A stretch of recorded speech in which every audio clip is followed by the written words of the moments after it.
MIP job study থেকে সবাইকে স্বাগত জানাচ্ছি আমি অবক্ষর।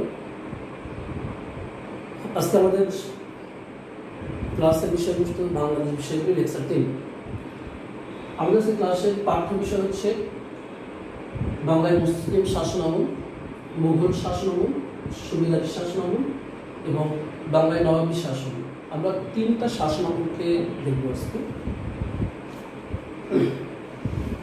প্রথমে চলে যায় মুঘল শাসনামল। আমরা গত ক্লাসে আমাদের লেকচার 2 আমরা দিল্লি সালতানাত পড়া থেকে দেখেছিলাম। দিল্লি সালতানাতের সর্বশেষ যে বংশটা আমরা পড়েছিলাম লোদি বংশ। লোদি বংশের শেষ সম্রাট ছিলেন ইব্রাহিম লোদি। তা 1526 সালের পানিপথের প্রথম যুদ্ধে জহিরুদ্দিন মোহাম্মদ বাবরের নিকট ইব্রাহিম লোদি পরাজিত হন। ইব্রাহিম লোদির পরাজয়ের মধ্য দিয়ে মূলত দিল্লি সালতানাতের পতন ঘটে এবং দিল্লি সালতানাতের জায়গায় প্রতিষ্ঠিত হয় মুঘল শাসনামল। আজকে আমাদের পাঠ্য বিষয় শুরুতে আছে মুঘল শাসনামল।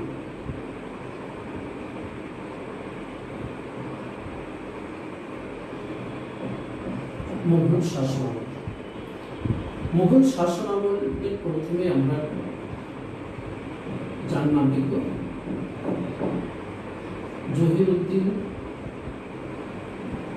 মোহাম্মদ বাবর। জহিরুদ্দিন মোহাম্মদ বাবর তিনি বাবার দিক দিয়ে হচ্ছে সেঙ্গিস্কারের বংশধর ছিলেন এবং মায়ের দিকে তিনি তৈমুরলকের বংশধর ছিলেন। অর্থাৎ দুইটা রাজ সম্প্রদায়ের রক্তের সংমিশ্রণ ছিল জহিরুদ্দিন মোহাম্মদ বাবরের দেহে। জহিরুদ্দিন মোহাম্মদ বাবর 1526 সালে পানিপথের প্রথম যুদ্ধে ইব্রাহিম লোদিকে পরাজিত করে ভারতবর্ষে প্রথম মুঘল সাম্রাজ্য প্রতিষ্ঠা করেন পানিপথের প্রথম যুদ্ধে। এই যুদ্ধে জহিরুদ্দিন মোহাম্মদ বাবর প্রথম কামানের ব্যবহার করেন। প্রশ্নটা হয় এখানে যে ভারতবর্ষের কোন যুদ্ধে প্রথম কামানের ব্যবহার করা হয় এবং এই ব্যবহারটা কে করেছিল? তা ভারতবর্ষের সর্বপ্রথম কামানের ব্যবহার করেন জহিরুদ্দিন মোহাম্মদ বাবর 1526 সালে পানিপথের প্রথম যুদ্ধে। তো এই যুদ্ধের জয়ের মধ্য দিয়ে 1526 সালে ভারতবর্ষে মুঘল সাম্রাজ্য প্রতিষ্ঠা করেন জহিরুদ্দিন মোহাম্মদ বাবর। তিনি ছিলেন মুঘল সাম্রাজ্যের প্রতিষ্ঠাতা এবং মুঘল সাম্রাজ্যের প্রথম সম্রাট। 1528 সালে তার নির্দেশে ভারতের উত্তরপ্রদেশের অযোধ্যায় বাবরি মসজিদ নির্মাণ করা হয়। ভারতের উত্তরপ্রদেশের অযোধ্যায় এই বাবরি মসজিদটা নির্মাণ করা হয়েছে 1528 সালে জহিরুদ্দিন মোহাম্মদ বাবরের নির্দেশে এবং সম্রাটের নাম অনুসারে মসজিদটার নামকরণ করা হয় বাবরি মসজিদ। 6 ডিসেম্বর 1992 ভারতের উগ্রবাদী হিন্দুরা এই মসজিদটা ভেঙে ফেলে, বাবরি মসজিদটা। অবশেষে 2020 সালে এসে ভারতের সুপ্রিম কোর্টের আপিল বিভাগ এই মসজিদের জায়গা সংক্রান্ত মামলার পূর্ণাঙ্গ রায় প্রকাশ করে। এই রায়ে দেখা যায় যে মসজিদের স্থানে রাম মন্দির নির্মাণের নির্দেশ দেওয়া হয়েছে এবং বিকল্প হিসেবে মুসলমানদের জন্য অন্যত্র 5 একর জমি প্রদানের নির্দেশ দেওয়া হয়েছে। মুঘল সম্রাটদের মধ্যে জহিরুদ্দিন মোহাম্মদ বাবর সর্বপ্রথম আত্মজীবনী লেখেন। তার আত্মজীবনীর নাম ছিল তুজুকি বাবর বা বাবরনামা।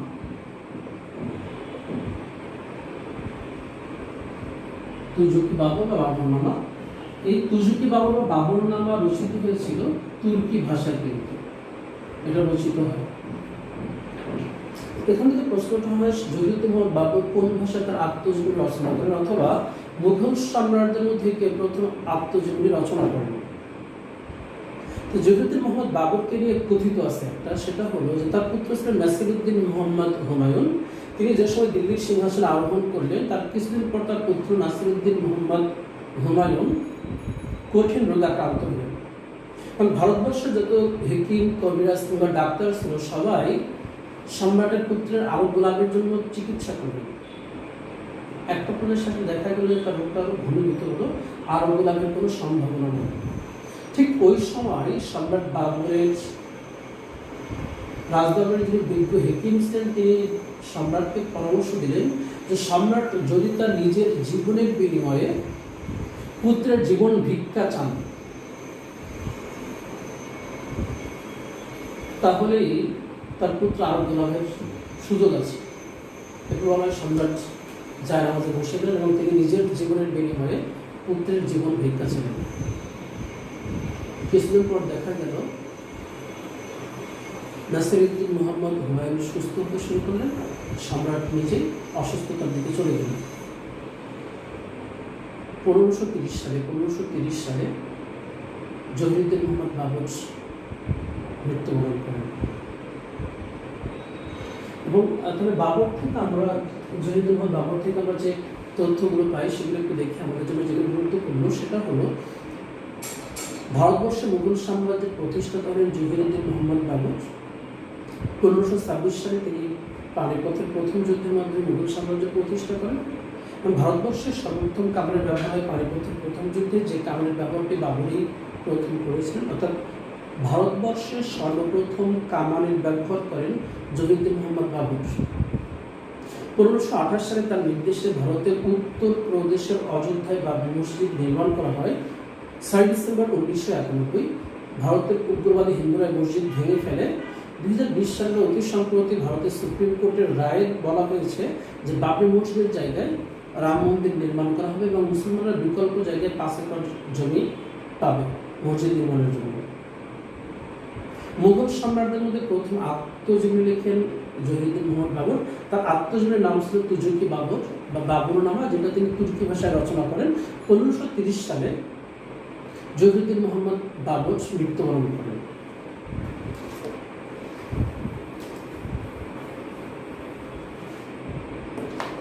এরপর চলে আসি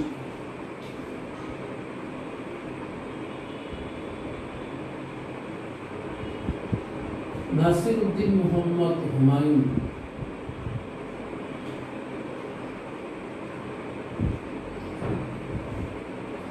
পিতার মৃত্যুর পর নাসিরউদ্দিন মোহাম্মদ হুমায়ুন দিল্লির সিংহাসনে আরোহণ করলেন 1530 সালে। পিতার মৃত্যুর পর 1530 সালে নাসিরউদ্দিন মোহাম্মদ হুমায়ুন দিল্লির সিংহাসনে আরোহণ করলেন। 1538 সালে তিনি বাংলা অধিকার করেন এবং বাংলার রূপ সৌন্দর্যে তিনি বিবৃত হয়ে বাংলাকে তিনি নামকরণ করেন জান্নাতাবাদ।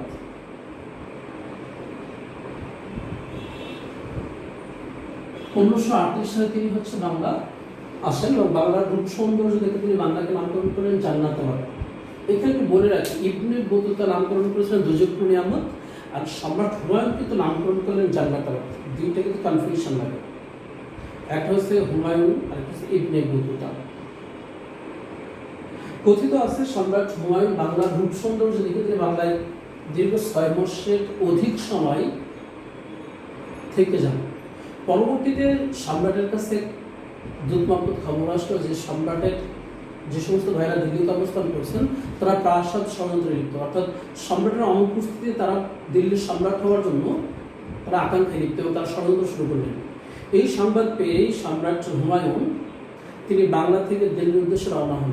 যখন তিনি বাংলা থেকে দিল্লির উদ্দেশ্যে রওনা হলেন, প্রতিমধ্যে 1539 সালে তিনি চৌসার নামক স্থানে শেরশাহের মুখোমুখি হলেন। শেরশাহ চৌসার। তো 1539 সালে তিনি চৌসারের যুদ্ধে শেরশাহ নিকট পরাজিত হলেন। তখন শেরশাহ বিহার দখল করলেন হুমায়ুনের নিকট থেকে এবং শেরশাহ বিহারের সুলতান হিসেবে ঘোষণা করলেন। তো চৌসারের যুদ্ধে পরাজিত হয়ে শেরশাহ নিকট পরাজিত হুমায়ুন আবার দিল্লিতে রওনা দিলেন। 1540 সালে পুনরায় শেরশাহ কনৌজে হুমায়ুনকে আক্রমণ করলেন। অর্থাৎ 1540 সালে কনৌজের যুদ্ধে সম্রাট হুমায়ুন শেরশাহ নিকট পরাজিত হলেন। এই কনৌজের যুদ্ধে সম্রাট হুমায়ুনের পরাজয়ের মধ্য দিয়েই মূলত দিল্লির সিংহাসন আরোহণ করলেন শেরশাহ। এরপর সম্রাট হুমায়ুন বিশাল সেনাবাহিনী নিয়ে ভারতের দক্ষিণ অবস্থান করলেন এবং পারস্য সম্রাটের সহযোগিতায় পরবর্তীতে মুঘল সম্রাট হুমায়ুন 1555 সালে 1555 সালে মুঘল সম্রাট হুমায়ুন পারস্য সম্রাটের সহযোগিতায় শের শাহকে পরাজিত করলেন এবং শের শাহকে দিল্লি থেকে বিতাড়িত করলেন। অর্থাৎ তিনি আবার দিল্লির সিংহাসনে পুনরায় আরোহণ করলেন 1555 সালে। 1555 সালে তিনি আবার দিল্লির সিংহাসনে আরোহণ করলেন, আবার দিল্লির সম্রাট হলেন সম্রাট হুমায়ুন। 1556 সালে দিল্লির অদূরে দিন পানাহ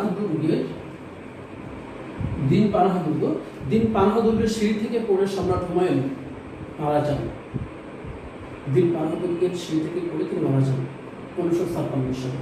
তো সম্রাট হুমায়ুন থেকে এই ইনফরমেশনটা অনেক গুরুত্বপূর্ণ। আমি আবার বলি, আমাদের কাছে বা আমাদের জন্য যে তথ্যগুলো গুরুত্বপূর্ণ, যেগুলো সমতুল্য টিভিতে গুরুত্বপূর্ণ, সেগুলো নিয়ে আমরা আলোচনা করবো। আমরা অযথা পড়বো। আমরা আগে বলি যে টিভি থেকে খুব স্পেসিফিক প্রশ্ন হয় এবং যে সমস্ত জায়গা থেকে প্রশ্ন হয় সেই সমস্ত জায়গাগুলো আমি আপনাদের নক করবো।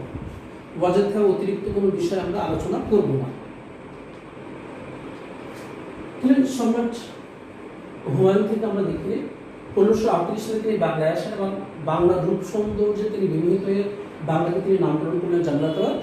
1539 সালে তিনি সালের যুদ্ধে শের শাহের নিকট পরাজিত হলেন এবং শের শাহ বিহারের সুলতান হিসেবে নিজেকে ঘোষণা করলেন। 1540 সালে তিনি কানৌজের যুদ্ধে শের শাহের নিকট পরাজিত হয়ে দিল্লি হাতছাড়া করেন। দিল্লির সম্রাট হন শের শাহ। পরবর্তীতে 1555 সালে তিনি পারস্য সম্রাটের সহযোগিতায় শের শাহকে দিল্লির সিংহাসন থেকে বিতাড়িত করেন এবং তিনি 1550 সালে পুনরায় দিল্লির সিংহাসনে আরোহণ করেন। 1556 সালে দিন পানাহ দুর্গের পাঠাগারের সিঁড়ি থেকে পড়ে তিনি মৃত্যুবরণ করেন 1556 সালে এবং তার মৃত্যুর পর তার পুত্র জালালউদ্দিন মোহাম্মদ আকবর দিল্লির সিংহাসনে আরোহণ করেন।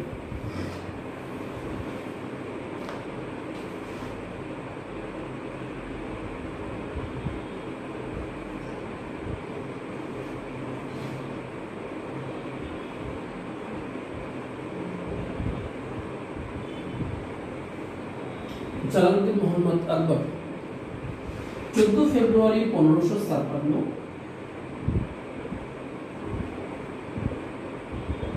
মাত্র 13 বছর বয়সে জালালউদ্দিন মোহাম্মদ আকবর দিল্লির সিংহাসনে আরোহণ করেন। মাত্র 13 বছর বয়সে দিল্লির সিংহাসনে আরোহণ করেন জালালউদ্দিন মোহাম্মদ আকবর।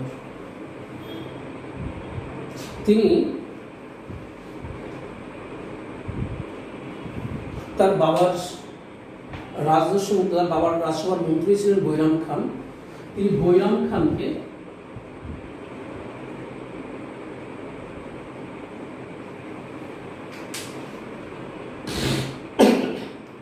রাজপ্রতিনিধি নিযুক্ত করলেন। বৈরাম খানকে আকবর রাজপ্রতিনিধি নিযুক্ত করলেন এবং তিনি বৈরাম খানকে খানে বাবা বলে রাখতেন। এবং তার রাজসভার প্রতিনিধি নিযুক্ত করলেন বৈরাম খানকে। 1556 সালে তিনি পানিপথের দ্বিতীয় যুদ্ধে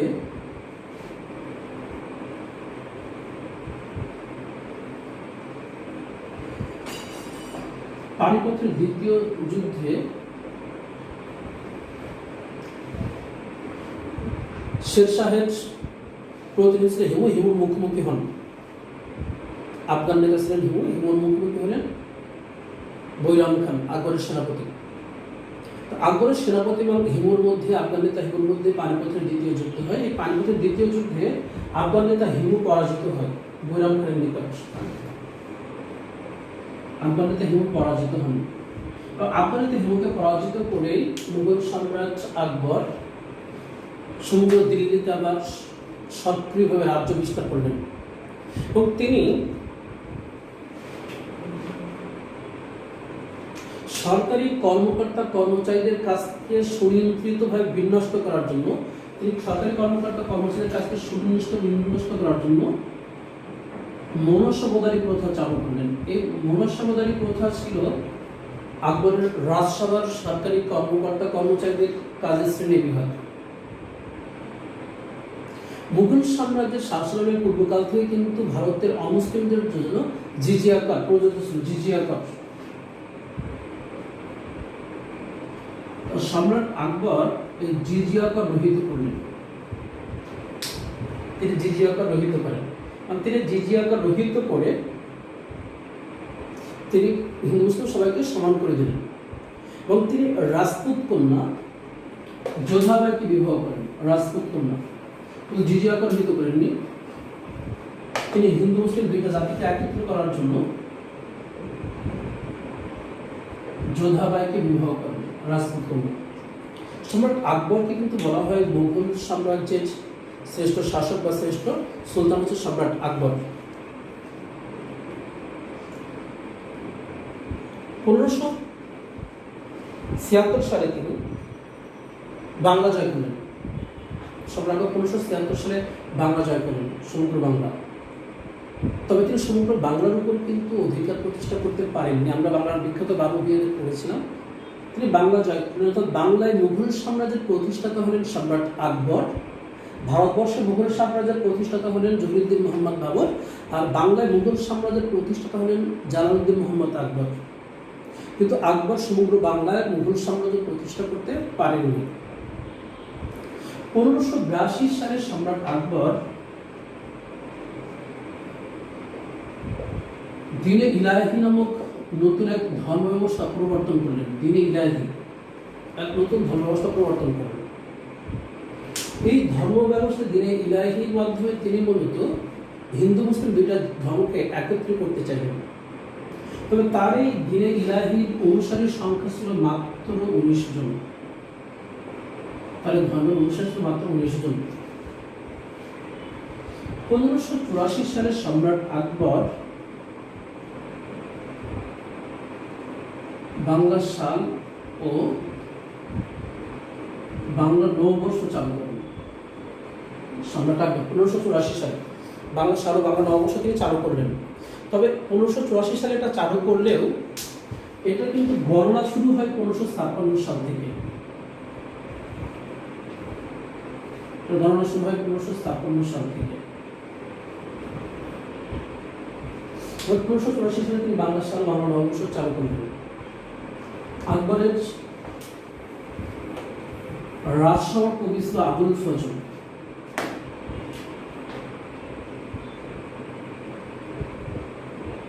আকবরের রাজসভার কবি ছিল আবুল ফজল। আবুল ফজল আইনে আকবরী নামক এক বিখ্যাত গ্রন্থ রচনা করেন, যে গ্রন্থে প্রথম বাংলা শব্দটা ব্যবহৃত হয়।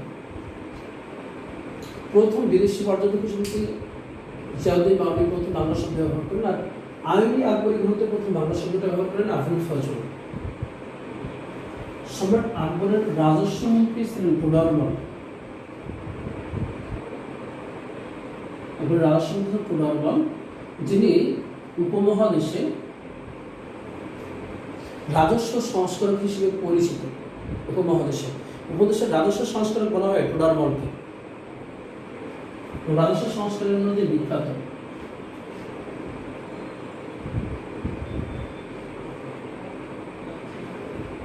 সম্রাট আকবরের রাজসভার গায়ক ছিলেন তানসেন। তানসেনকে বলা হতো বুলবুলি হিন্দ।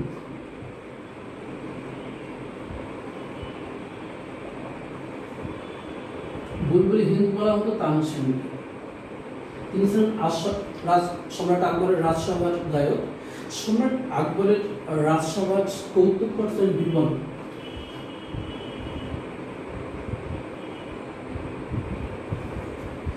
হচ্ছে সম্রাট আকবরের রাজসভার গুরুত্বপূর্ণ ব্যক্তিবর্গ। আমার বলছি সম্রাট আকবরের গুরুত্বপূর্ণ দিকগুলো। 14 ফেব্রুয়ারি 1556 সম্রাট আকবর মাত্র 13 বছর বয়সে দিল্লির সিংহাসন আরোহণ করেন। তার বাবার রাজসভার প্রতিনিধি বৈরাম খানকে তিনি তার নিজের রাজসভার প্রতিনিধি নিযুক্ত করেন এবং তিনি বৈরাম খানকে খানে বাবা বলে ডাকতেন। 1556 সালে বৈরাম খান এবং আফগান নেতা হিমুর মধ্যে পানিপথের দ্বিতীয় যুদ্ধ সংঘটিত হয়। এই দ্বিতীয় যুদ্ধে বৈরাম খান হিমুকে পরাজিত করেন এবং হিমুর পরাজয়ের মধ্য দিয়ে মূলত সম্রাট আকবর সমগ্র ভারতবর্ষে আবার মুঘল সাম্রাজ্য প্রতিষ্ঠা করলেন। তিনি তার রাজসভার সরকারি কর্মকর্তা কর্মচারীদের কাছ থেকে সুবিন্যস্ত করার জন্য মনসাবদারী প্রথা নামক এক প্রথা চালু করলেন। এবং তিনি হিন্দু মুসলিম দুইটা জাতিকে একত্রিত করার জন্য ভারতবর্ষ থেকে জিজিয়া কর বিহিত করেন, জিজিয়া কর। একই সাথে তিনি রাজপুত কন্যা যোধাবাইকে বিবাহ করেন। 1576 সালে সম্রাট আকবর প্রথম বাংলা জয় করেন এবং বাংলায় মুঘল সাম্রাজ্যের প্রতিষ্ঠাতা হলেন জালালউদ্দিন মোহাম্মদ আকবর। তবে তিনি সমগ্র বাংলা জয় করতে পারেননি। 1582 সালে তিনি দিনে ইলাহি নামক এক নতুন ধর্ম ব্যবস্থা প্রবর্তন করেন, যে ধর্মের অনুসারীর সংখ্যা ছিল মাত্র 19 জন। 1584 সালে তিনি বাংলা সাল ও বাংলা নববর্ষ প্রবর্তন করেন।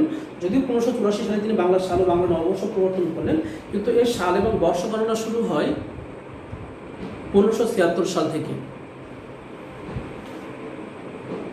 সম্রাট আকবর তার রাজস্ব মন্ত্রী হিসেবে নিয়োগ দেন টোডরমলকে। টোডরমল উপমহাদেশে বিখ্যাত রাজস্ব সংস্কারক হিসেবে। সম্রাট আকবরের সাবেক কবি ছিলেন আবুল ফজল, যিনি আইনে আকবরী নামক গ্রন্থ রচনা করেন। এই আইনে আকবরী গ্রন্থে আবুল ফজল সর্বপ্রথম বাংলা শব্দ ব্যবহার করেন। আকবরের রাজসভার গায়ক ছিলেন তানসেন, তানসেনকে বুলবুল হিন্দ বলা হতো, এবং আকবরের রাজসভার কৌতুককর ছিলেন বীরবল।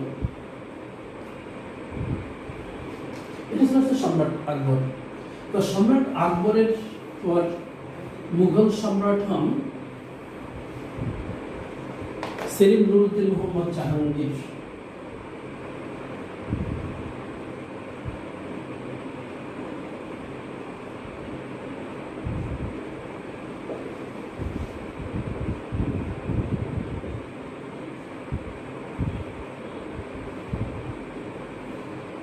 সেলিম নুরউদ্দিন মোহাম্মদ জাহাঙ্গীর। তো সেলিম নুরউদ্দিন মোহাম্মদ জাহাঙ্গীরকে নিয়ে আসলে খুব বেশি না, আমরা তিনটা ইনফরমেশন বা চারটা ইনফরমেশন আমরা যেটা গুরুত্বপূর্ণ আমাদের ইতিহাসে যেটা পাই। তো জাহাঙ্গীরকে নিয়ে একটা কথিত আছে তার স্ত্রীকে নিয়ে। তার স্ত্রীর নামটা গুরুত্বপূর্ণ, কারণ সম্রাট জাহাঙ্গীর দিল্লির সিংহাসন আরোহণের পর তার বিয়েটা ছিল মুঘল সাম্রাজ্যের সবচেয়ে আলোচিত ঘটনা। বলা হয় তার প্রেমিকা ছিলেন নূরজাহান। নূরজাহান ছিলেন সম্রাট জাহাঙ্গীরের প্রেমিকা। নূরজাহানের প্রকৃত নাম ছিল মেহেরুন্নিসা। মেহেরুন্নিসা ছিল নূরজাহানের প্রকৃত নাম। তা সম্রাট জাহাঙ্গীর মুঘল সম্রাট হওয়ার পর তিনি মেহেরুন্নিসাকে বিবাহ করেন। এটা একটা ঘটনা ছিল। মেহেরুন্নিসার বাবা ছিল সম্রাট আকবরের রাজসভার একজন নিম্নপদস্থ কর্মচারী।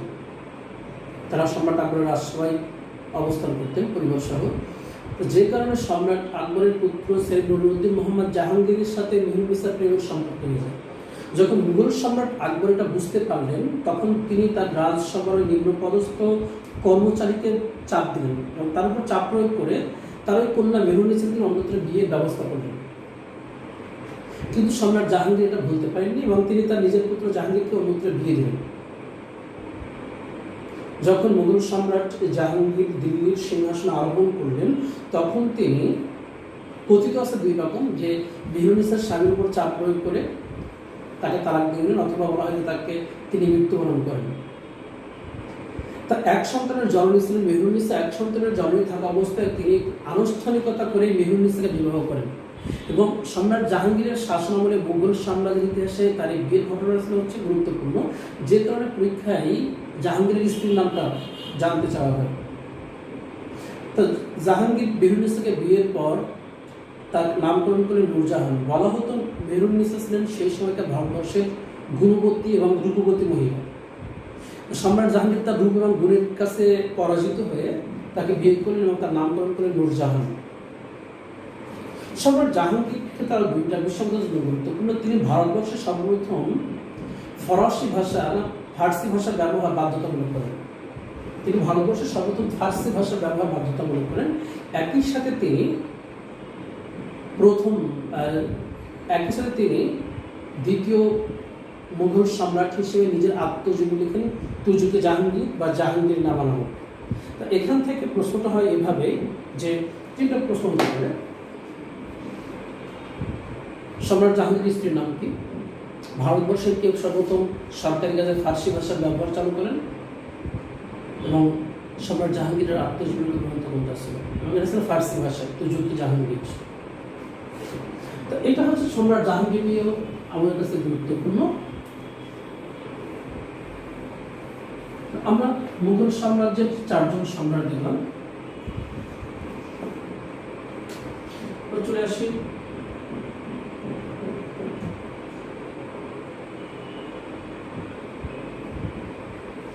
আমরা মুঘল সাম্রাজ্যের 8 জন শাসকের নাম আমরা খুব ভালোভাবে জানি। শাহজাহান, আমরা শাহজাহানের নামটা একটু ভিন্নভাবে লিখতে পারি।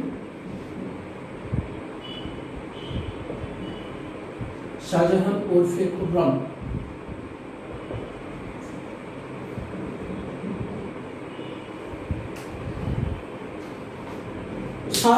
সম্রাট শাহজাহানকে নিয়ে অনেক আলোচিত ঘটনা আছে। সম্রাট শাহজাহানকে বলা হয় মুঘল সাম্রাজ্যের স্থপতি সম্রাট, প্রিন্স অফ বিল্ডার্স বা স্থপতি সম্রাট। সম্রাট শাহজাহানের শাসন আমলে ভারতবর্ষের স্থাপত্য শিল্পের উল্লেখযোগ্য বিকাশ ঘটে। অন্য কোনো শাসকের শাসনামলে কিন্তু এত বেশি স্থাপত্য শিল্পের বিকাশ ঘটেনি, যেটা সম্রাট শাহজাহানের শাসনামলে বিকাশটা ঘটেছে। সম্রাট শাহজাহানের স্ত্রী ছিলেন মমতাজ। 1631 সালে সম্রাট শাহজাহানের স্ত্রী সম্রাজ্ঞী মমতাজ মৃত্যুবরণ করেন 1631 সালে। তার স্ত্রীর স্মৃতি বা স্ত্রীর ভালোবাসার নিদর্শন স্বরূপ সম্রাট শাহজাহান আগ্রার যমুনা নদীর তীরে তাজমহল নির্মাণ করেন। আগ্রার যমুনা নদীর তীরে তিনি তাজমহল নির্মাণ করলেন। এই তাজমহলের স্পন্সর উস্তাদ ওসমান এফেন্দি। উস্তাদ ওসমান এফেন্দি ছিলেন তাজমহলের নির্মাতা। তো বলা হয় যে সেই সময়কার বিশ্বের শ্রেষ্ঠ মূল্যবান মার্বেল দিয়ে তাজমহল নির্মাণ করা হয় এবং তাজমহলের নির্মাণ ব্যয় বলা হয় ওই সময়কার 20 বিলিয়ন মার্কিন ডলার। তো সম্রাট শাহজাহান এই 20 বিলিয়ন মার্কিন ডলার ব্যয়ে তাজমহল নির্মাণ করতে গিয়ে ভারতবর্ষে দুর্ভিক্ষ দেখা দেয়, এক মহামারী দেখা দেয়। তারপর সম্রাট শাহজাহান এখান থেকে ইস্পাত ভূমি, যেটা বর্তমান বিশ্বের 7ম আশ্চর্যের অন্যতম একটি, আগ্রার তাজমহল, যেটা যমুনা নদীতে অবস্থিত। সম্রাট শাহজাহানের অমর কীর্তির মধ্যে উল্লেখযোগ্য হলো তিনি বিখ্যাত স্বর্ণমণ্ডিত ময়ূর সিংহাসন নির্মাণ করেন, দিল্লির ময়ূর সিংহাসন, যেটা পরবর্তীতে পারস্যের নাদির শাহ করে নিয়ে যায়। এবং সম্রাট শাহজাহানের মাথার মুকুটের বিখ্যাত কোহিনূর শোভাবিত, এবং বলা হয় কোহিনূর পৃথিবীতে একটাই, কোহিনূর পৃথিবীতে একটাই যেটা সম্রাট শাহজাহানের মাথার মুকুটে শোভাবিত। বর্তমানে কোহিনূর কিন্তু অবস্থান করে বা বর্তমান কোহিনূর ব্রিটেনের রানীর মাথার মুকুটে দেখা যায়। সম্রাট শাহজাহান দিল্লির লালকিল্লা, দিল্লির জামে মসজিদ, দিল্লির দেওয়ানি খাস,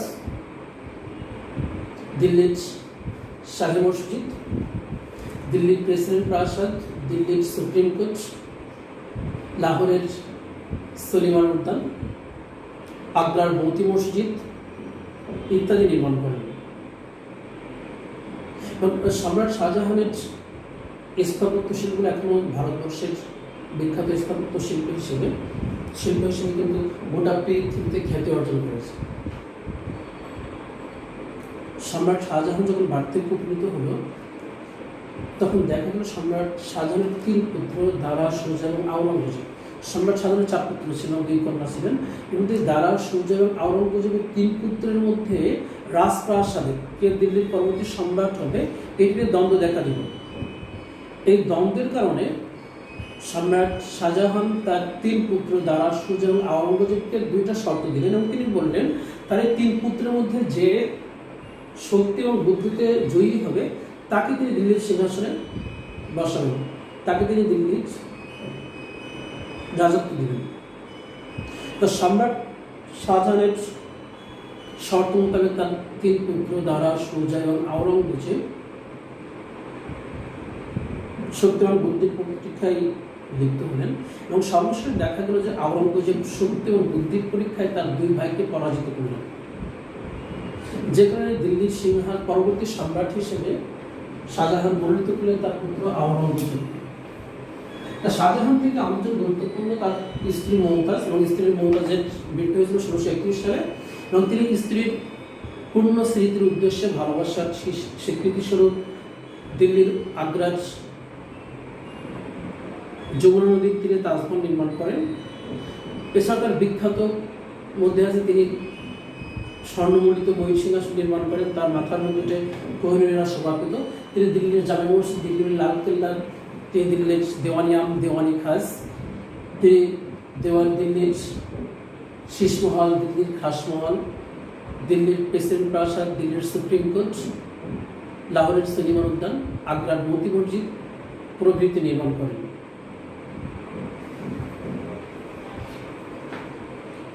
আওরঙ্গজেব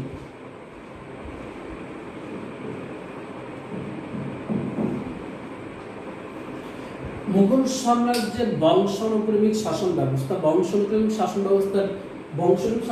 সর্বশেষ আমরা আওরঙ্গজেব। এই আওরঙ্গজেব পর্যন্ত এর আগের যতগুলো শাসক আমরা পড়লাম সবাই কিন্তু পিতা পুত্র ছিল। যেমন বাবরের পুত্র ছিল হুমায়ুন, হুমায়ুন পুত্র ছিল আকবর, আকবরের পুত্র ছিল জাহাঙ্গীর, জাহাঙ্গীর পুত্র ছিল শাহজাহান, শাহজাহান পুত্র ছিল আওরঙ্গজেব। এরপর কিন্তু আওরঙ্গজেবের কোনো পুত্র কিন্তু দিল্লির সিংহাসনে আরোহণ করেননি, তবে মুঘল সাম্রাজ্য টিকেছিল।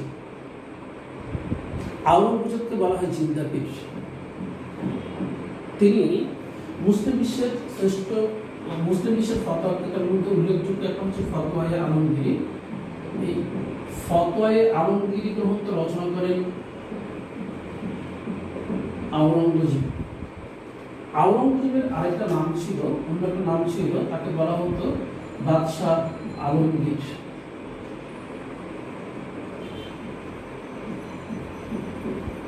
আওরঙ্গজেব থেকে আমরা হচ্ছে তিনটা ইনফরমেশন দেশ তারা যে বংশানুক্রমিক শাসন ব্যবস্থার সর্বশেষ সম্রাট বলছে আমরা আওরঙ্গজেব।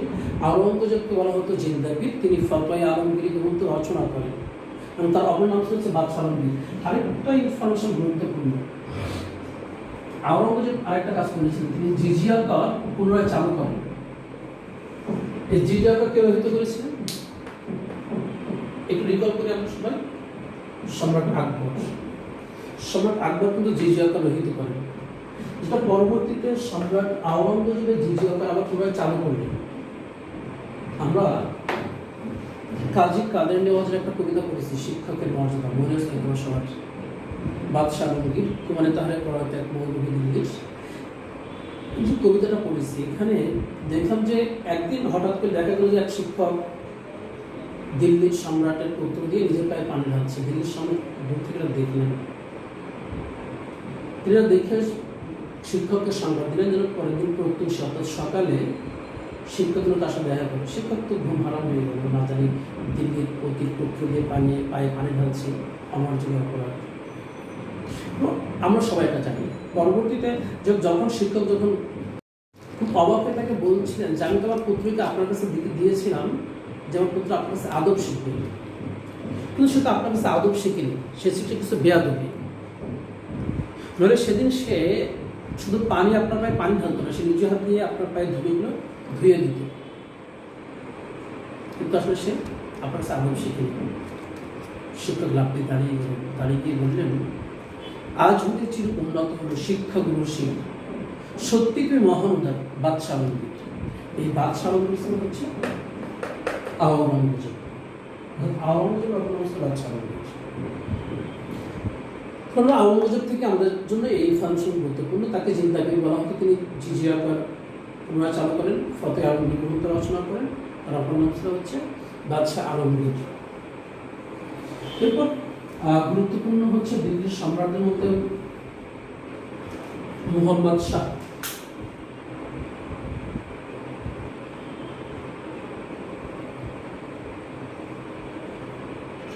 মুহাম্মদ শাহ খুব দুর্বল এবং অকর্মণ্য শাসক ছিলেন, খুবই দুর্বল এবং অকর্মণ্য শাসক ছিলেন।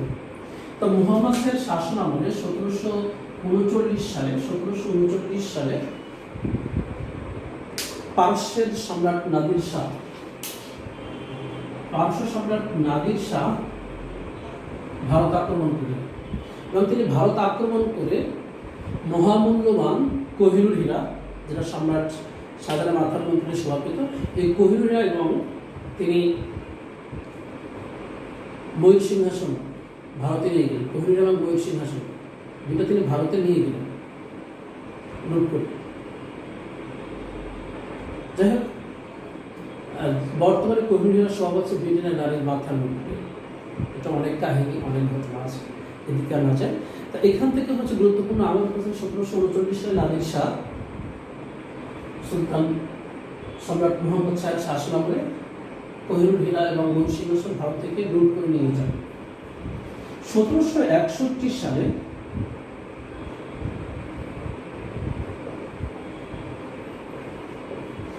পানিপথের তৃতীয় যুদ্ধ হয় আহমদ শাহ আবদালী এবং মারাঠাদের মধ্যে। পানিপথের তৃতীয় যুদ্ধ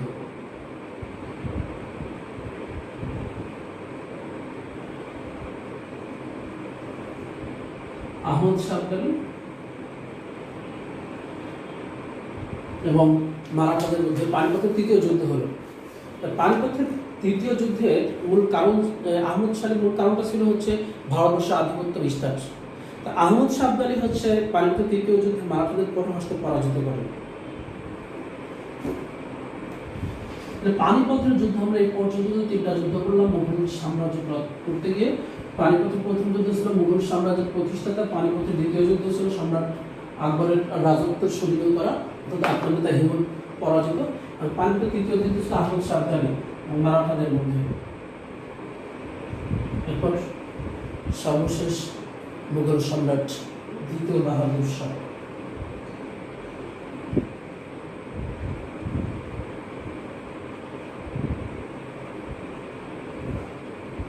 দ্বিতীয় বাহাদুর শাহ ছিলেন সর্বশেষ মুঘল সম্রাট।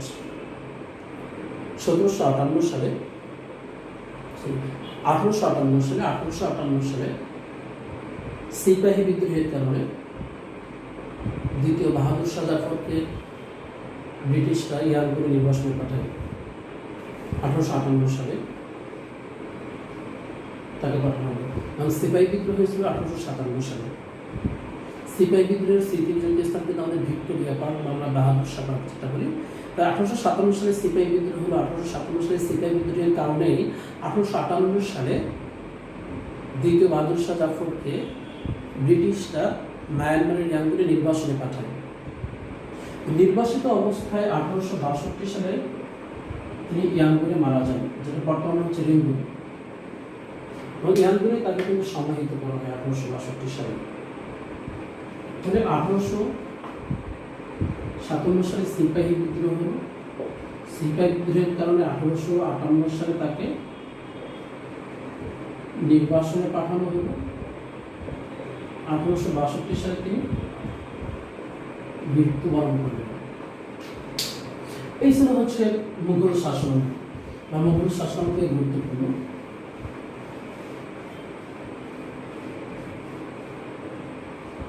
এরপর আমরা চলে আসবো সুবেদারি শাসন।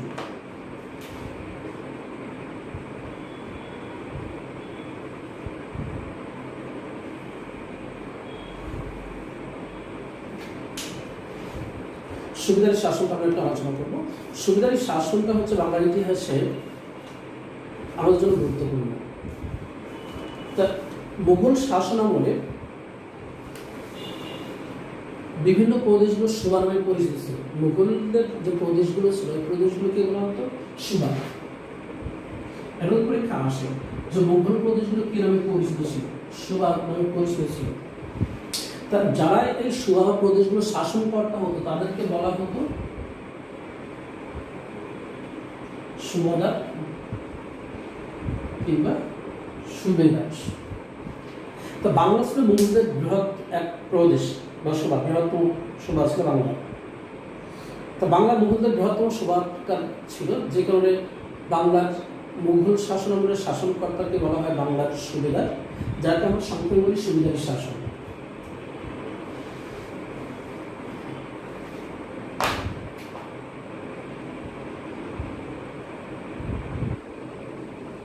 ইসলাম খান স্পেসিফিক ভাবে আমরা এখানে আলোচনা করব, খুবই স্পেসিফিক, যেগুলো আপনাদের জন্য গুরুত্বপূর্ণ।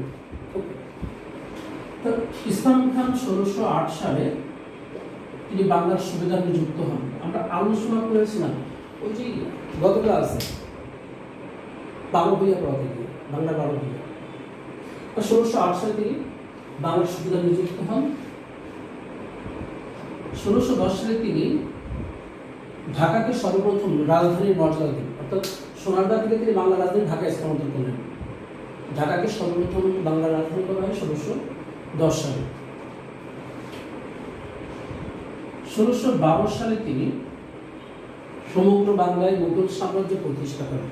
সমগ্র বাংলায় তিনি ছিলেন বাংলার প্রথম সুবেদার।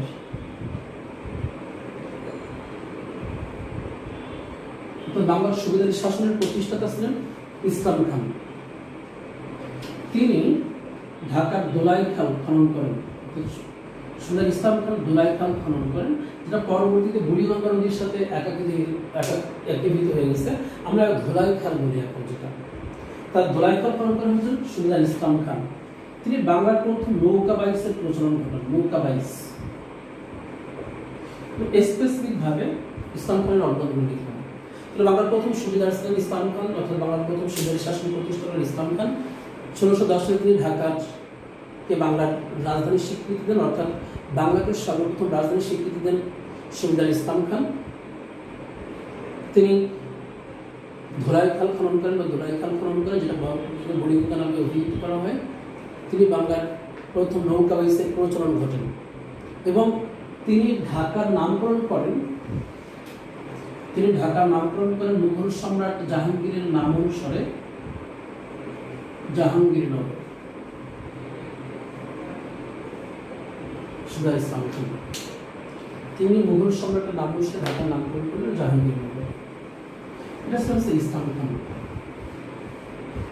ইসলাম খানকে বাংলার সুবেদার নিযুক্ত করেছিলেন জাহাঙ্গীর মুঘল সম্রাট। প্রশ্ন হয় যে কোন মুঘল সম্রাটের অধীনে ইসলাম খান বাংলার সুবেদার নিযুক্ত হন? সম্রাট জাহাঙ্গীর।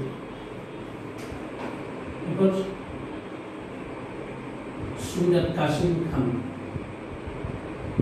বলা হয় কাসিম খান জুয়নি।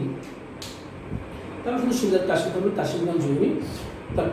কাসিম খান জুয়নি হচ্ছে মূলত সুবেদার নিযুক্ত হন মুঘল সম্রাট শাহজাহানের শাসনামলে। তা ওই সময় বাংলায় পর্তুগিজদের আক্রমণটা বা অত্যাচারটা অতিমাত্রায় বেড়ে যায়। পর্তুগিজদের অত্যাচার, তো পর্তুগিজদের অত্যাচার বেড়ে যাওয়ার কারণে মুঘল সম্রাট শাহজাহান কাসিম খানকে নির্দেশ দেন পর্তুগিজদের এদেশ থেকে বিতাড়িত করার জন্য।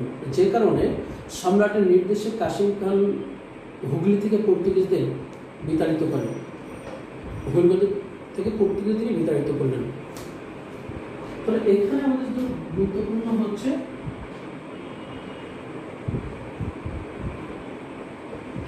পর্তুগিজদের বিতাড়নটা। প্রশ্ন যে হুগলি থেকে কোন সুবেদার পর্তুগিজদের বিতাড়িত করেন? কাসিম খান। এবং আরেকটা প্রশ্ন, কার নির্দেশে? মুঘল সম্রাট শাহজাহানের নির্দেশে তিনি হুগলি থেকে পর্তুগিজদের বিতাড়িত করেন। এটা হচ্ছে আমাদের কাছে গুরুত্বপূর্ণ।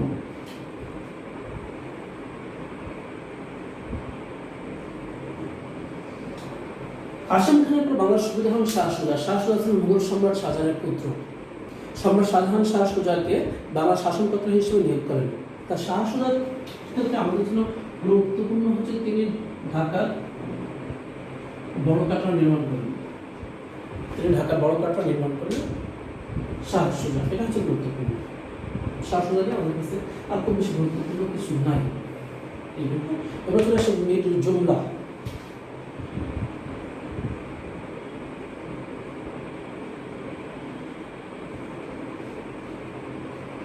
মীর জুমলা তার শাসনামলে তিনি মূলত হচ্ছে তার শাসনামলে 1660 সালে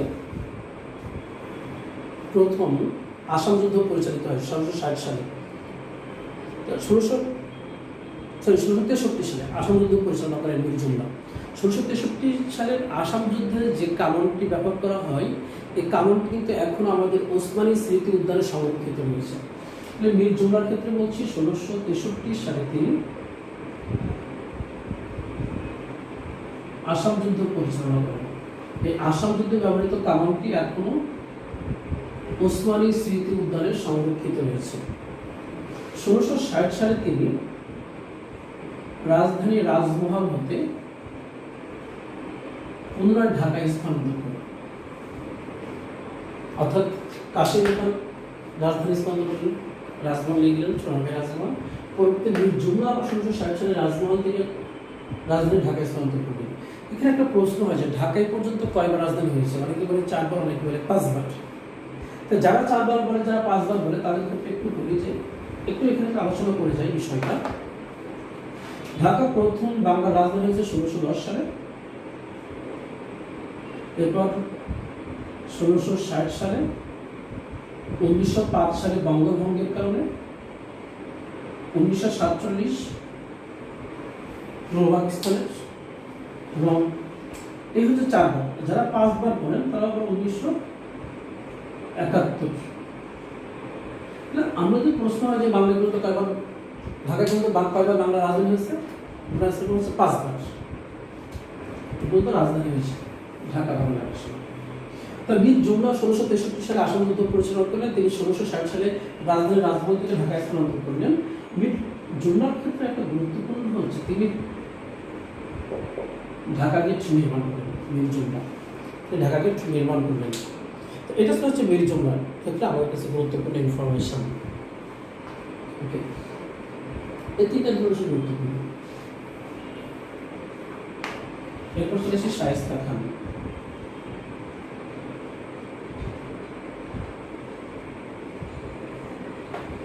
শায়েস্তা খান বাংলার শেষ সুবিধা। তার তিনি মূলত 2 দফায় মোট 22 বছর বাংলার সুবিধা নিযুক্ত হন। মোট 22 বছর 2 দফায় শায়েস্তা খান। তার প্রথম দফা ছিল 1664 থেকে 1678 এবং 1680 থেকে 1688। এই 2 দফায় তিনি মোট 22 বছর বাংলার সুবিধা ছিলেন এবং তার শাসনামলে বাংলায় স্থাপত্য শিল্পের উল্লেখযোগ্য বিকাশ ঘটে, যে কারণে শায়েস্তা খানের শাসনামলকে বলা হয় বাংলায় মুঘল সাম্রাজ্যের স্বর্ণযুগ, বা বাংলায় মুসলিম শাসন মুঘল শাসনামলের স্বর্ণযুগ বলা হয় শায়েস্তা খানের শাসনামলকে। তো তিনি ঢাকার বিখ্যাত লালবাগ কেল্লা নির্মাণ করেন, ছোটকাটা নির্মাণ করেন, ঢাকার চক মসজিদ নির্মাণ করেন, ঢাকার 7 গম্বুজ মসজিদ নির্মাণ করেন এবং তার উৎসাহে কিন্তু মীর মুরাদ হস্তিদ্বার নির্মাণ করেন। তার উৎসাহে শায়েস্তা হচ্ছে মীর মুরাদ হস্তিদ্বার নির্মাণ করেন। আবারও বলছি, শায়েস্তা খানের স্থাপত্য শিল্পগুলো তিনি ঢাকার লালবাগ কেল্লা, ঢাকার চক মসজিদ, ঢাকার ছোটকাটা, ঢাকার 7 গম্বুজ মসজিদ প্রভৃতি নির্মাণ করেন এবং তার উৎসাহে মীর মুরাদ হস্তিদ্বার নির্মাণ করেছিলেন। এবং শায়েস্তা খানের শাসন আমলে 1 টাকায় 8 মণ চাউল পাওয়া যেত।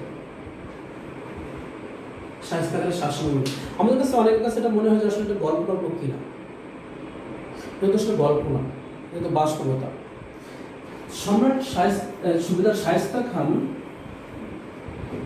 সম্রাট আওরঙ্গজেবের নির্দেশে তিনি চট্টগ্রাম থেকে পর্তুগিজদের বিতাড়িত করেন। সম্রাট আওরঙ্গজেবের নির্দেশে চট্টগ্রাম থেকে পর্তুগিজদের বিতাড়িত করেন এবং তিনি চট্টগ্রামের নামকরণ করেন সুবেদার ইসলাম খানের নাম অনুসারে ইসলামাবাদ। চট্টগ্রাম নামকরণ করেন। এই হচ্ছে বাংলার সুবেদারি শাসন।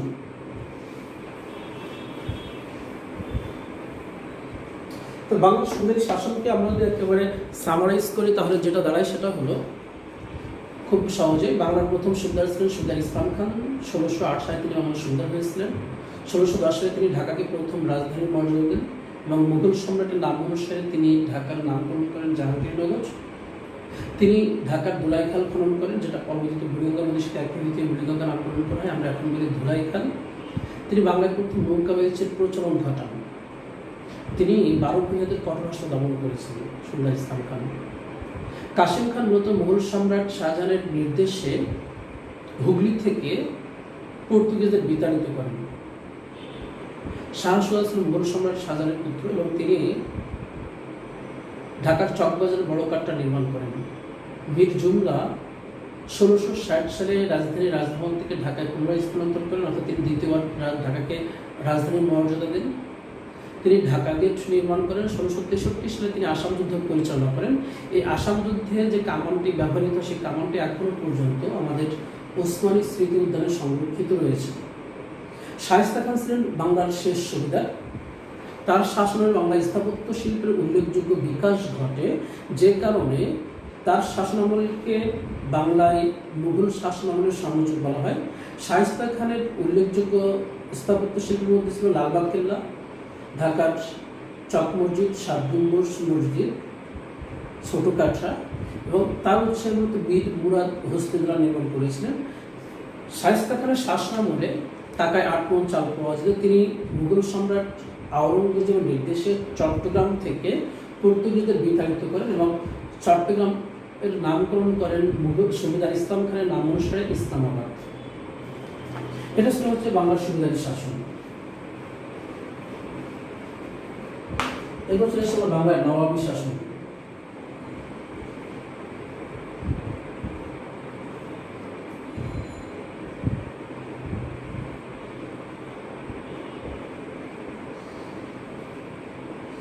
নবাব মুর্শিদ কুলি খান।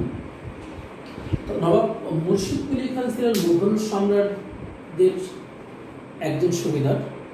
তিনি নবাব মুর্শিদ কুলি খান বাংলা স্বাধীন করে ফেলেন এবং তিনি ছিলেন বাংলার প্রথম স্বাধীন নবাব। 1717 থেকে 1727 সাল পর্যন্ত তিনি বাংলার নবাব ছিলেন। তিনি রাজধানী ঢাকা থেকে মুর্শিদাবাদ স্থানান্তর করেন। তাহলে মুর্শিদ কুলি খানকে বলছি তিনি মুঘল সাম্রাজ্যের অধীনে সুবিধা ছিলেন এবং তিনি বাংলাকে স্বাধীন করেন, অর্থাৎ বাংলার প্রথম স্বাধীন নবাব হলেন নবাব মুর্শিদ কুলি খান। তিনি রাজধানী ঢাকা থেকে মুর্শিদাবাদে স্থানান্তর করেন। এইটা হচ্ছে মুর্শিদ কুলি খান থেকে আমাদের কাছে গুরুত্বপূর্ণ, আমাদের জন্য গুরুত্বপূর্ণ। প্রথম স্বাধীন নবাব বাংলা এবং তিনি মুর্শিদ এবং ঢাকা থেকে কোথায় তিনি বাংলা রাজধানী স্থানান্তর করেন। এরপর চলে আসি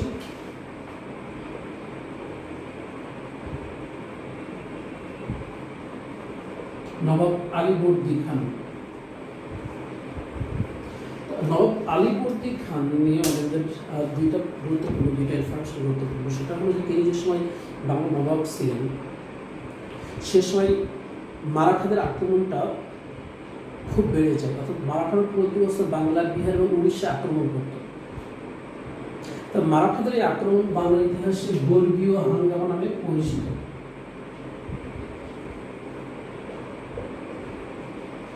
বাংলার ইতিহাসে মারাঠাদের আক্রমণ বর্গীয় হাঙ্গামা নামে পরিচিত ছিল। তিনি এই বর্গীয় হাঙ্গামা থেকে বাংলার জনগণকে রক্ষা করার জন্য তিনি মারাঠাদের সাথে একটি সন্ধিখান চুক্তি স্বাক্ষর করেন। প্রশ্ন হয়ে বলছে যে আসলে কার শাসনামলে বর্গীয় হাঙ্গামা পরিচালিত হতো বাংলা, বিহার এবং উড়িষ্যা, এবং কে বাংলার জনগণকে রক্ষার জন্য মারাঠাদের সাথে সন্ধি স্বাক্ষর করেন, চুক্তি স্বাক্ষর করেন। এবং আলীবর্দী খান কোনো পুত্র সন্তান ছিল না তার, যে কারণে তিনি তার ছোট মেয়ের পুত্র সিরাজউদ্দৌলাকে বাংলার নবাব হিসেবে মনোনীত করেন। সিরাজউদ্দৌলার প্রকৃত নাম ছিল মির্জা মুহাম্মদ আলী। সিরাজউদ্দৌলা ছিল বাংলার শেষ স্বাধীন নবাব। আলীবর্দী খান কোনো পুত্র সন্তান ছিল না, তার দহিত্র ছিল সিরাজউদ্দৌলা। আলীবর্দী খান থেকে আমাদের বর্গীয় হাঙ্গামা এবং তিনি মারাঠাদের সাথে চুক্তি স্বাক্ষর করেন বা চুক্তি স্বাক্ষর করেন, সেটাই গুরুত্বপূর্ণ।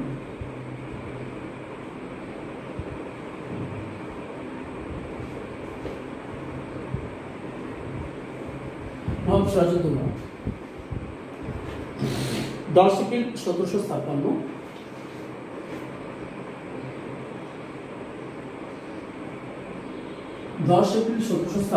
23 বছর বয়সে সিরাজউদ্দৌলা বাংলার সিংহাসন আরোহণ করেন। 23 বছর বয়সে সিরাজউদ্দৌলা বাংলার সিংহাসন আরোহণ করলেন এবং তিনি, তার পরিচিত নাম ছিল মির্জা মুহাম্মদ আলী।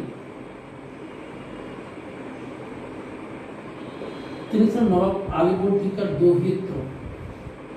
তার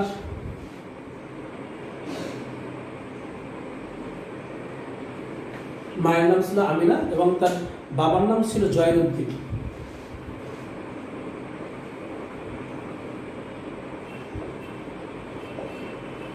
তার পিতার নাম ছিল জয়বিদ্র এবং মায়ের নাম ছিল হচ্ছে আমেনা। তিনি ছিলেন আলিবর্ধিকার দরিদ্র। তার 1756 সালে তিনি বাংলার নবাব হলেন। ওই 1756 সালে তিনি কলকাতার ইংরেজদের ফোর্ট উইলিয়াম দুর্গ দখল করেন, অর্থাৎ কলকাতা জয় করলেন। তিনি কলকাতা জয় করে তিনি কলকাতাকে নামকরণ করলেন নিজের মাতামহের নাম অনুসারে আলীনগর। মাতামহ বলতে তার নানার নাম অনুসারে, নিজের মাতামহের নাম অনুসারে তিনি কলকাতার নামকরণ করলেন আলীনগর। এবং ওই 1756 সালে তিনি ইংরেজদের সাথে আলীনগর সন্ধি স্বাক্ষর করলেন। 1757 সালে ফোর্ট উইলিয়াম দুর্গ দখলকে কেন্দ্র করে ইংরেজ কর্মচারী হলওয়েল এক মিথ্যা কাহিনী রচনা করেন। হলওয়েল কর্তৃক পরিচালিত মিথ্যা কাহিনীর নাম ছিল অন্ধকূপ হত্যা কাহিনী। এই অন্ধকূপ হত্যা কাহিনীকে কেন্দ্র করে হলওয়েল পরিচালনা করলেন যে সিরাজউদ্দৌলা ফোর্ট উইলিয়াম দুর্গ দখল করার সময় 146 জন ইংরেজ কর্মচারী সেখানে অবস্থান করছিল। তার মধ্যে 123 জনকে আগুন দিয়ে মেরে ফেলেন। শ্বাসরোধের মৃত্যুকে আগুনের এই ফোর্টের মধ্যে আগুন লাগানোর কারণে তারা ধোঁয়ায় শ্বাসরোধ দিয়ে মারা গেলেন 123 জন রাজ কর্মচারী। যে কারণে ব্রিটিশরা এটি প্রতিশোধ পরায়ণ হয়ে নবাব সিরাজউদ্দৌলার বিরুদ্ধে প্রতিশোধ পরায়ণ হয়ে যুদ্ধে লিপ্ত হল। ওই ব্রিটিশদের সাথে বাংলার কিছু বিশ্বাসঘাতক, যেমন মীর জাফর, রায়দুল্লভ, মীর মুরাদ, ইয়ার লতিফ, উমির চাঁদ, জগৎ শেঠ, বীর মদন ছিল আমার দেশপ্রেমিক। তাই যে মীর জাফর, রায়দুল্লভ, ইয়ার লতিফ, জগৎ শেঠ, উমির চাঁদ, ইভেন নবাবের বড় খেলা ঘষ্টি বেগম, নবাব আলীবর্দী খাঁর বড় কন্যা ঘষ্টি বেগম এই ষড়যন্ত্রে লিপ্ত হলো। ব্রিটিশদের সাথে তারা হাত মিলালেন। ব্রিটিশদের সাথে হাত মিলিয়ে তারা 23 জুন 1757 ভাগীরথী নদীর পশ্চিম থেকে পলাশীর যুদ্ধে লিপ্ত হন। 23 জুন 1757 তারিখে এই ভাগীরথী নদীর পশ্চিম তীরে পলাশীর প্রান্তরে পলাশীর যুদ্ধে সিরাজউদ্দৌলা ব্রিটিশদের নিকট পরাজিত ও বন্দী হন। পরবর্তীতে সিরাজউদ্দৌলাকে মীর জাফরের পুত্র মিরন হত্যা করে, অনেকের মতে সিরাজউদ্দৌলার হত্যাকের নাম ছিল মোহাম্মদী বেগ, অনেকে বলছে তার হত্যাকের নাম ছিল মোহাম্মদী বেগ, অনেকে বলছে যে না, মীর জাফরের পুত্র মিরন তাকে হত্যা করে।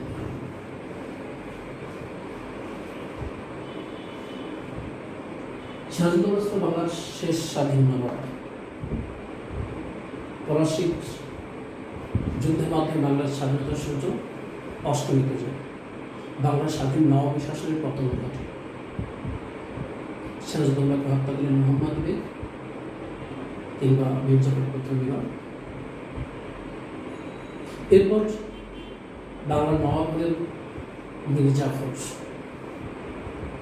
মীর জাফরের পর বাংলার নবাব ছিলেন মীর জাফরের পুত্র মীর কাসিম 1760।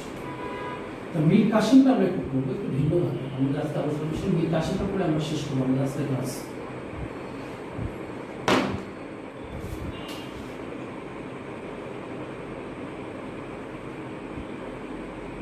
মীর কাসিম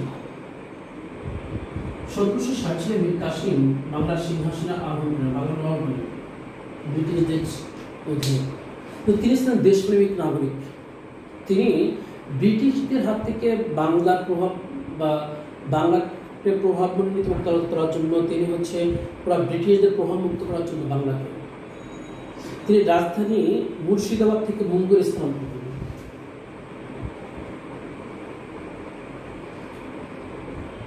তিনি বাংলাকে পুরো ব্রিটিশদের প্রভাব মুক্ত করার জন্য রাজধানী মুর্শিদাবাদ থেকে মুঙ্গেরে স্থানান্তর করলেন।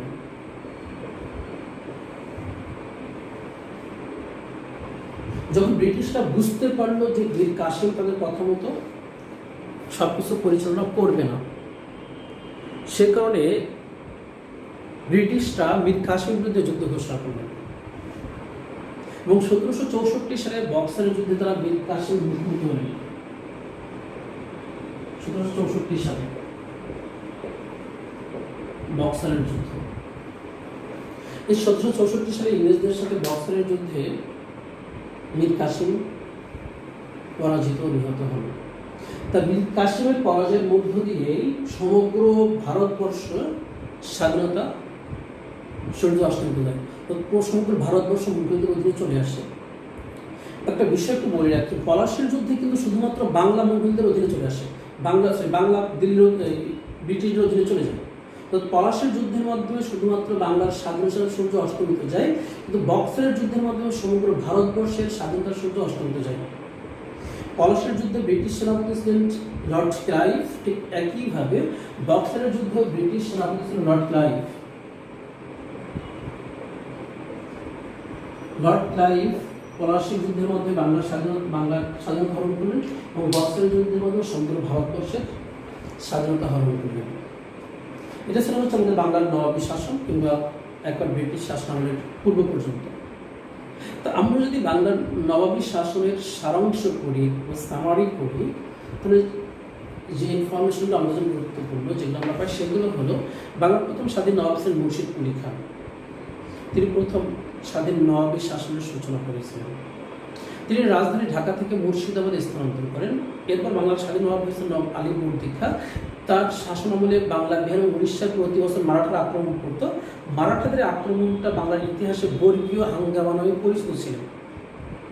তিনি মারাঠাদের আক্রমণ থেকে বাংলার জনগণকে রক্ষা করার জন্য মারাঠাদের সাথে সন্ধি বা চুক্তি স্বাক্ষর করেন। আলীবর্দী খাঁর কোনো পুত্র সন্তান ছিল না, যেখানে তার ছোট মেয়ে আমেনার পুত্র মির্জা মোহাম্মদ আলীকে 10 এপ্রিল 1756 সালে তিনি বাংলার নবাব করেন। মির্জা মোহাম্মদ আলী পরবর্তীতে সিরাজউদ্দৌলা নাম ধারণ করেন। সিরাজউদ্দৌলা ছিল বাংলার শেষ স্বাধীন নবাব। তিনি 23 বছর বয়সে বাংলার সিংহাসন আরোহণ করেন। 1756 সালে তিনি কলকাতার ইংরেজদের ফোর্ট উইলিয়ামপুর দখল করেন এবং নিজের মাতামহীর নাম অনুসারে কলকাতার নামকরণ করেন আলীনগর। 1756 সালে তিনি ইংরেজদের সাথে আলীনগর সন্ধি স্বাক্ষর করেন। পরবর্তীতে ইংরেজ রাজকর্মচারী হলয়ের কর্তৃক প্রচারিত মিথ্যা কাহিনী অন্ধকূপ হত্যা ঘটনাকে কেন্দ্র করে 23 জুন 1757 পলাশীর প্রান্তরে, ভাগীরথী নদীর পশ্চিম তীরে পলাশীর প্রান্তরে সিরাজউদ্দৌলা এবং ব্রিটিশদের মুখোমুখি যুদ্ধ হয়। এই যুদ্ধে মীর জাফর, জগৎ শেঠ, রায়দুল্লাহ, ইয়ালতি, উমির চাকদা নবাবের সাথে বিশ্বাসঘাতকতা করে ইংরেজদের সাথে হাত মেলায় এবং নবাবের সাথে বিশ্বাসঘাতকতা করেন নবাবের আপন বড় খেলা ঘষটি বেগম। 23 জুন 1757 বাংলার স্বাধীনতা সূর্য অস্তমিত চায়, বাংলা দখল করে নেয় ব্রিটিশ সেনাপতি লর্ড ক্লাইভ। এরপর বাংলার নবাব করা হয় মীর জাফরকে। মীর জাফর পর 1760 সালে বাংলার নবাব হলেন মীর কাসিম। মীর কাসিম দেশপ্রেমিক নাগরিক ছিলেন এবং একজন সুযোগ্য শাসক ছিলেন। তিনি ছিলেন মীর জাফরের জামাতা। তিনি প্রশাসনকে অর্থাৎ বাংলাকে ইংরেজ প্রভাবমুক্ত করার জন্য তিনি রাজধানী মুর্শিদাবাদ থেকে মুঙ্গেরে স্থানান্তর করেন। তো ব্রিটিশরা পরবর্তীতে বুঝতে পেরে 1764 সালে বক্সারের যুদ্ধে মীর কাসিমের মুখোমুখি লিপ্ত হন। এই যুদ্ধে মীর কাসিম পরাজিত এবং নিহত হন। মীর কাসিমের পরাজয়ের মধ্য দিয়ে মূলত উপমহাদেশের সার্বভৌম শক্তি পদোন্নত হয়, ব্রিটিশ শাসনের উপর চলে যায়, শুরু হয় উপমহাদেশের ব্রিটিশ শাসন। সুপ্রিয় শিক্ষার্থীবৃন্দ, আমরা একেবারে আমাদের আলোচনার শেষ পর্যায়ে চলে আসছি। আমাদের আলোচনার শেষ পর্যায়ে আপনাদের একটু বাড়ির কাজ দেবে, হোমওয়ার্ক একটু করতে হবে। আমাদের লেকচারটি আজকে এই পর্যন্তই। আমরা লেকচার 4 শুরু করবো উপমহাদেশের ব্রিটিশ শাসন এবং ব্রিটিশ শাসনের বিভিন্ন আন্দোলনগুলো।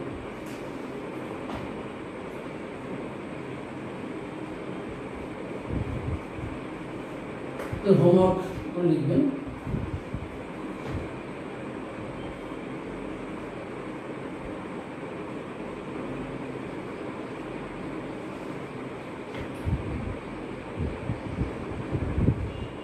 বিভিন্ন সময়ে বাংলায় আগত পর্যটকগণ এবং কোন সময় কোন পর্যটক কখন বাংলায় আগমন করেছে এটাকে আমরা দেখবো। এবং পাশাপাশি আপনাদের আরেকটা হোমওয়ার্ক দিব,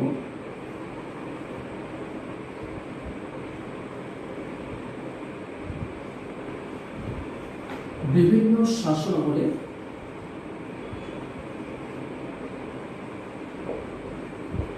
বাংলার রাজধানী, বিভিন্ন শাসন বাংলার রাজধানী, এই দুটো হচ্ছে আপনাদের জন্য হচ্ছে হোমওয়ার্ক। তো আজকে আমাদের লেকচারের পাঠ্য বিষয় ছিল বাংলার মুসলিম শাসন 2, এর মধ্যে ছিল মুঘল শাসন আমল, বাংলার সিদ্ধি শাসন, বাংলা নবাবী শাসন। কেমন প্রশ্নের কমেন্টস করবেন। আবার বলছি, বাংলাদেশ এবং আন্তর্জাতিক বিষয়গুলি মুখস্থ রাখতে হলে বা মনে রাখতে হলে অবশ্যই আপনাকে ক্লাসের পাশাপাশি পড়ার পাশাপাশি অবশ্যই আপনাকে লিখতে হবে।